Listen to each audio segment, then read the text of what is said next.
Good morning, Sams. So there is a reason why I am doing today's broadcast in my bedroom. They say this is where the magic happens. 1 second. Yes? No, I'm doing a video, but he can... Sorry. Thank you. I'm not even going to edit that out because you know what? I'm a mom and my kids don't need me. He's fine. He's 11 years old. My husband's out there. His brothers are out there. He's fine. So there's a reason why I do this morning's video in my bedroom. As I was stating, this is where the magic happens, as the saying goes, but there's another reason. This is where the arguments happen. This is where the drama can happen. This is where the trauma can happen, in all honesty. And in today's video, I wanted to, in today's broadcast, I wanted to just kind of talk to you guys about your relationship. You know, how do you wake up and have a positive mindset and a positive attitude after you guys have had a fight? Like when you go to bed with the arguing and the drama and the dirt that was digged up, or the ugly things that were said, or any name calling, that may have been said, or whatever happens in your relationship, right, in the privacy of, in your room. How do you wake up? That can definitely affect our self-esteem. It definitely affects our day. For me and my spouse, we try our best to, when we go to bed, go to bed together, even though I kind of work late at night in my home office, but he's normally up as well, so we do try our best to, of course, say goodnight and give each other a kiss. But there are times in our relationship where we don't, because we're pissed at each other. So we're gonna play the silent game, right? We're gonna play the I'm not talking to you, you're not talking to me game. And a lot of stay-at-home mom channels don't want to talk about this stuff, but I call it relationship consciousness and emotional consciousness, because if it doesn't have our positive attention, awareness, understanding, we can perpetuate cycles that we wake up with, right? And now we're not talking to each other in the morning, and we're not being kind to each other during breakfast, and then our children feel that energy, and then things get just uglier throughout the day and it snowballs. How do you change that? Well, you can't change your partner. And in traditional ways of doing things, it's confronting your partner. Why do you treat me this way? Why did you do that last night? Why? Like, why are you pointing the fingers? And I have a healthier perspective and way I want to share with you, which is you choosing the energy that you want to be in. You accepting that happened, that's your partner, and you choosing, like, who do you want to be for the day? How do you want to conduct yourself? Do you want to be the first to say good morning, or do you just want to give your partner space? It's kind of my mindset on the matter. Sometimes, depending on what happened, I don't want to be the first one to, cut the ice, but eventually I will be, because I like to be in an enthusiastic and happier state, and I'll give him a kiss and make him something to eat. I'll always normally either DoorDash him something or make him something to eat. Meals are kind of our ways to break through the ice and share. We spend time in the patio, we talk about our day, and then we kind of ease back into it. So I'll initiate it if like the fight was like that bad.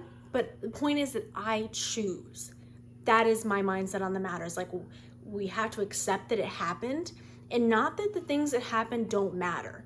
See, a lot of stuff relationships can sweep under the rug, and I don't believe in that. I believe in moving forward and forgiving, but some things don't need to be forgotten. They do need to be evaluated, and perhaps in that moment, you want to take some time, maybe even weeks, to either with a qualified professional or, just take some time that you have the right words to say, to be able to say, hey, when that happened last week, and really language yourself to speak to your partner instead of communicate how you want to communicate. Try communicating how they will hear you, because men and your partner has a different language than you, so that's something to consciously take into consideration as well. So there's so much on this topic, but just the main thing I want to say this morning is what happens in the bedroom does not stay in the bedroom, okay? Not only do we produce babies, I have mine running around out there right now, that, they're in our lives forever, in all seriousness, right? But what happens in the bedroom manifests into other areas of our lives, and our spouses can go to work with that energy, and now they're communicating with their employees, or with customers, and it just spreads, or it can stop because they have the choice to not perpetuate that energy, and you have the choice. Now, this is not a man channel per se. This is a stay-at-home mom channel. If you hear my kids giggling, it's a part of the home we have. But I do want to say to you that forgiving yourself is key. Should I yell? I'm not going to. But you know, lost my train of thought. This is why I don't do videos when my kids are not at school.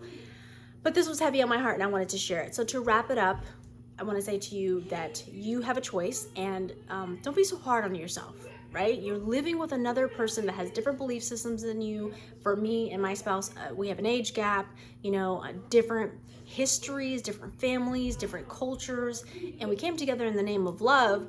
But love is not always a clear language. It's not. If anything, it makes everything so intense because there is a lot of love there, you know, and people want that love back. But to get back to that, you've got to get through that yucky stuff or the stuff that hurt you, you know. So the next day, or just in the subsequent days afterwards, I encourage you to have love for yourself. Don't be upset, and don't be upset with yourself. You know, honor the fact that you either spoke up or you didn't. That was your choice.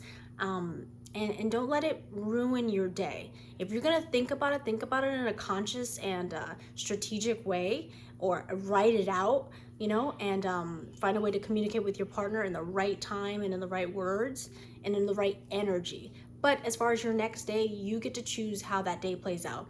The other day, the day before, the night before, does not have to go into the next day. It doesn't. And I don't think we're told that enough.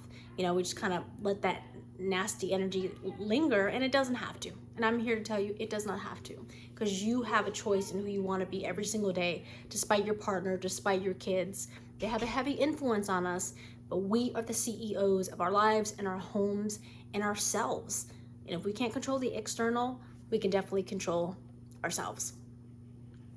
Okay, you guys have a great rest of your morning, and I don't think I'll be doing any more broadcasts in my bed. It's quite personal, but it applied for this morning's broadcast. Have a great morning. I'm going to tend to my wildlings that are over there. Bye, you guys.